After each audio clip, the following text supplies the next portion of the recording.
حضرت کرنی رضی اللہ تعالیٰ عنہ دے انہاں دند مبارک شہید کیے تھے یا نہیں کیے تھے؟ ایک مشہور واقعہ ہے حضرت اویس قرنی رضی اللہ تعالی عنہ کے حوالے سے کہ انہوں نے جب سنا کہ نبی کریم علیہ السلام کے دندان مبارک شہید ہوئے ہیں تو آتا ہے کہ انہوں نے بھی اپنا دندان جو ہے وہ شہید کر دیا، توڑ دیا.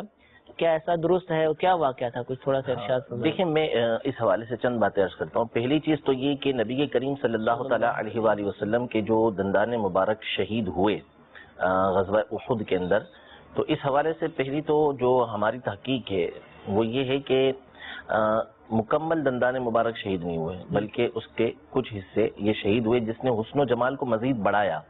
یعنی ایک ہی دندان مبارک کا کچھ حصہ جو ہے وہ شہید ہوا. ٹھیک ہے، پہلی بات یہ. دوسری بات یہ کہ حضرت سیدنا اویس قرنی رضی اللہ تعالی عنہ کا یہ واقعہ اس انداز میں مشہور ہے کہ آپ نے پہلے یہ والا دانت توڑا، پھر کہا کہ پتہ نہیں شاید یہ ٹوٹا ہو، پھر وہ توڑ دیا، پھر تیسرا توڑ دیا، پھر چوتھا توڑ دیا، ایک ایک کر کے یہ سوچتے ہوئے کہ شاید یہ دندان مبارک شہید ہوا ہو.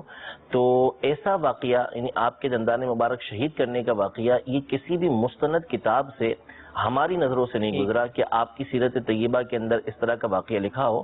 آپ کا جذب، آپ کا جو عشق تھا حضور علیہ الصلوۃ والسلام سے، آپ جیسی محبت کیا کرتے تھے، وہ اپنی جگہ پر ہے.